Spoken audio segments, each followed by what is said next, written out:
Hi, I'm Lou with another episode of My Car Story. You might be asking yourself, Lou, where's the car? Well, I'll show you.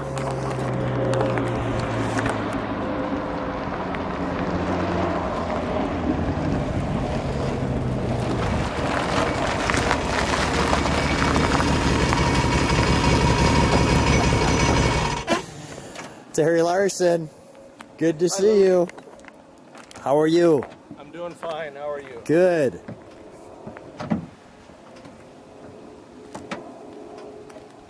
And Terry, what did you bring here today?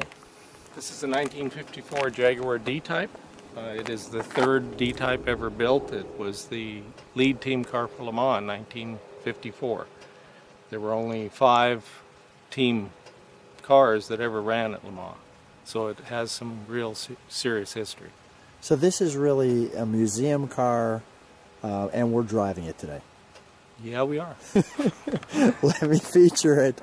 So these numbers, tell me what this signifies. That is the chassis number, XKD 403. And the factory team car means? It means basically it was owned by the factory. It was raced by factory drivers, and they maintained it and entered it and raced it. It was raced by Sterling Moss and Peter Walker in 1954. They set a speed record down the Mulsanne Straight of 172 miles an hour, and they set the fastest time in this car. In this car. 172 miles an hour. Okay, so let's take a look at the front of it and the overall look of the car. This is, and the factory cars, they only, correct me if I'm wrong, they built, was it 16 of them? No, that was the XKSS's. This is the D-Type. Like I said, there was 5 team cars that ever ran. Just 5? Yeah, just 5. And this is one of the 5? And this is one of them. It was the first year that they ran at Le Mans, 1954.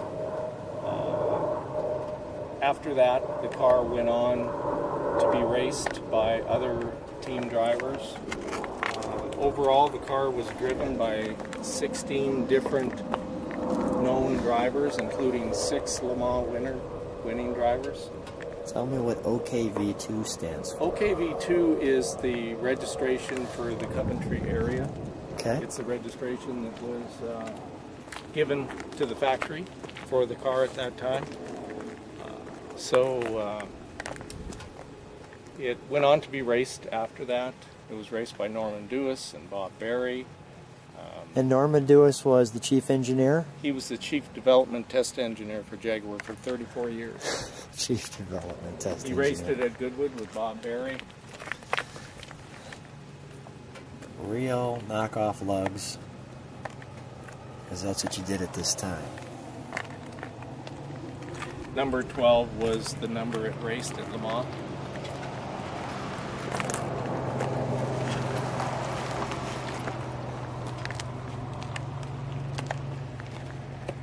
So Terry, how do you wind up with this car? I heard it was available. That was in 1999. Yeah. And purchased the car. I was invited to Goodwood. The timing worked out well. Goodwood revival was 1 month after I purchased the car, so they gave me an invitation, and that was the first time I ever got a chance to drive the car, was at Goodwood, racing at Goodwood in the rain. That's not too bad. It was good fun. Let's grab some of the documentation. Sure. Because Terry, I want to add to this. You're not only, you know, have this car, but you're. Let's have the other book for just a moment. Yeah. You've put together a book called. This is the register Let me of just the. do this for just a second. Yeah. This is the Jaguar C, D, and lightweight E-Type registry by Terry Larson. Right. So these cars are those cars. It covers the history of each individual car. And now this car right here, share with me what's happening there. That's at Le Mans, 1954. That's Sterling Moss headed across to jump in the car to take off. To jump into this That's car at we're the driving beginning, in. yeah. And not only that, but I noticed he's in first place. He usually was at the when they ran off the start. He usually was. What a great... He was quick. What a great opener, right? There was a story one time... Is that him right there? No, that's Norman Dewis. Norman Dewis, the engineer. One of the drivers one time jumped in the car and got his leg caught in the steering wheel. Kind of missed the mark. But I let Norman drive this car twice at Monterey, Laguna Seca, 2002 and 3. Okay. All right, so let's put these in the trunk compartment. Let's take a look at the tools for a moment before we do this.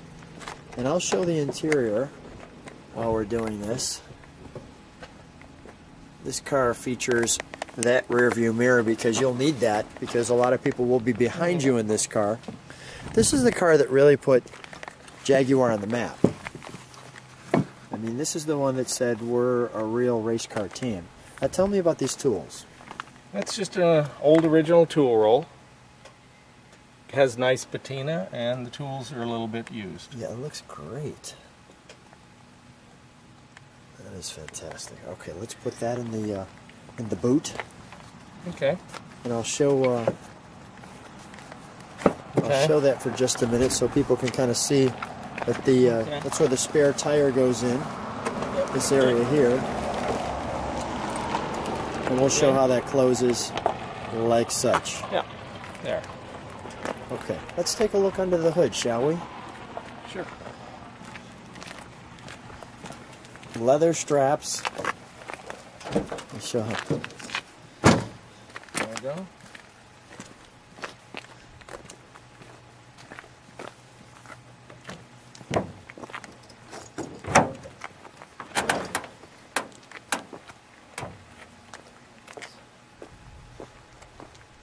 Want to take a shot from the back.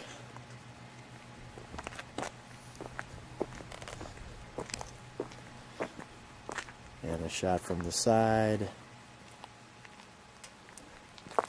That's just wonderful. Okay, so this is our oil. That's the oil sump. It's a 3.5 liter dual overhead cam dry sump engine with Weber 45 DC03 carburetors. The dry sump lubrication allowed the engine to be lowered for aerodynamic purposes and also helped with the oil flow because of the disc brakes. Okay. The new disc brakes. The disc brakes are power assisted by a Plessy pump on the back of the gearbox, and they work real well.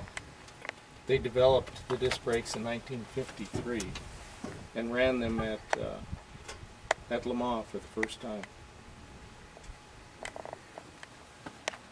Yes. Norman Dewis and Sterling Moss tested the disc brakes in 1952 in the Mille Miglia in a C-type. So Norman was in charge of doing the development on the disc brakes.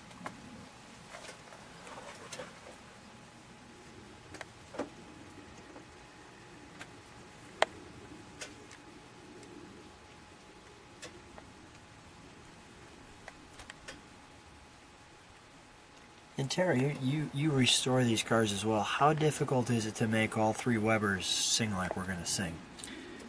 They're not too bad. Once you get them set, they hold pretty well. You just need to check the mixture. We have a gas analyzer. You check the mixture and you sync them and get them all working the same. That's Norman Dewis's signature. And that's the all-important plaque as well. And chassis number, yes. And we saw the chassis number on the car where I pointed that out a second ago. Right. Wow, this car is just kind of humbling knowing the history and the pedigree and all of that.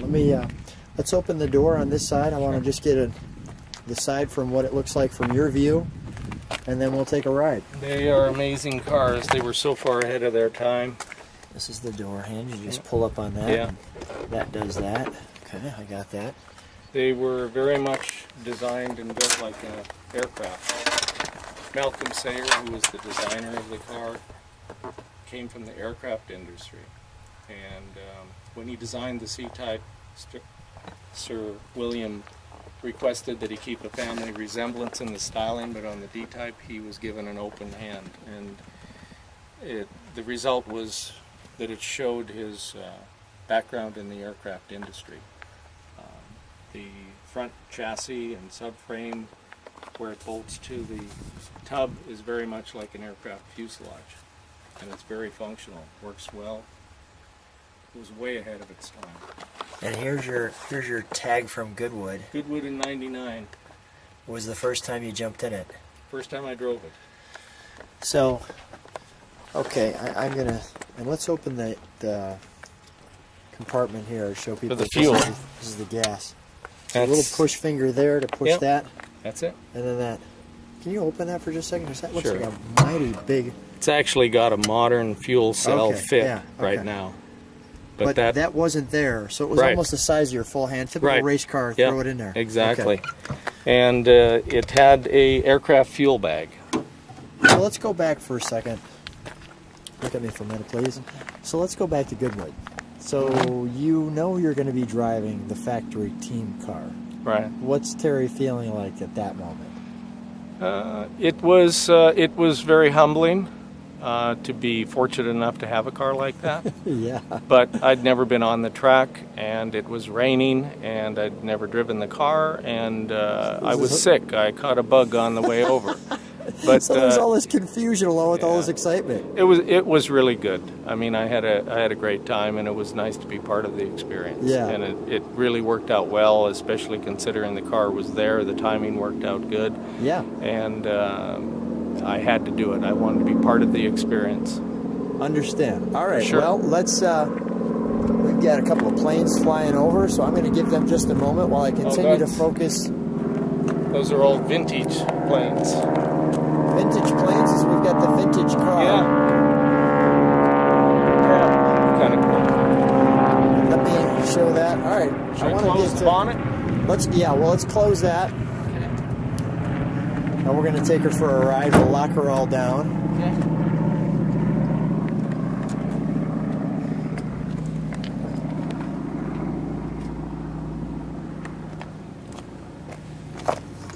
When you take this car out to some of these historic races, what's the, now you're talking about people who actually kind of understand what this car is.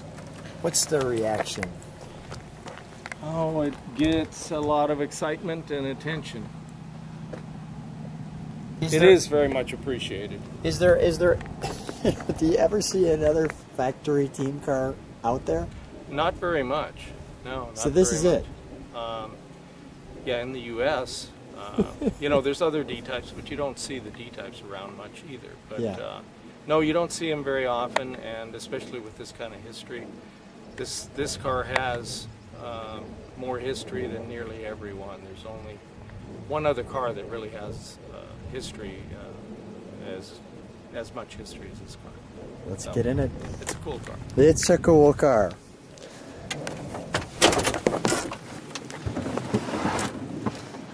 Okay.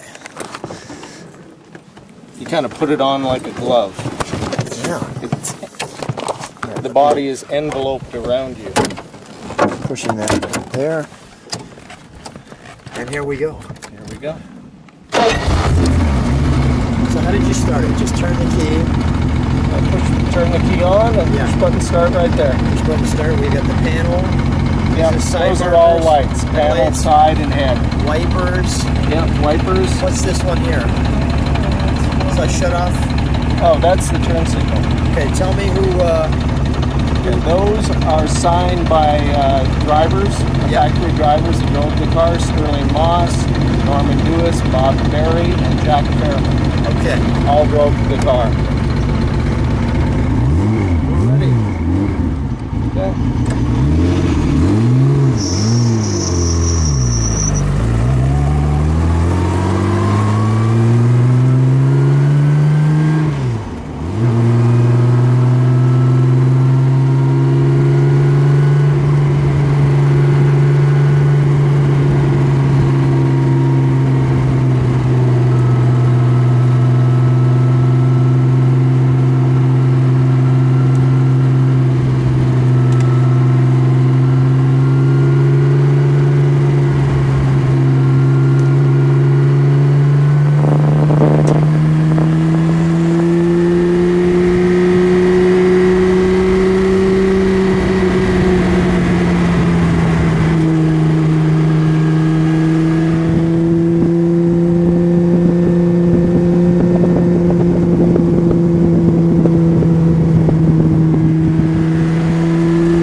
That was a treat.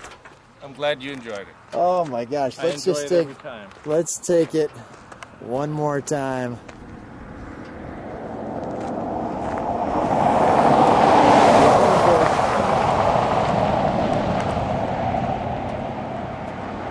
Jaguar D-Type. Terry, thanks so much for the ride. Thanks for the history lesson. Thanks for being on My Car Story. You're welcome. Thanks.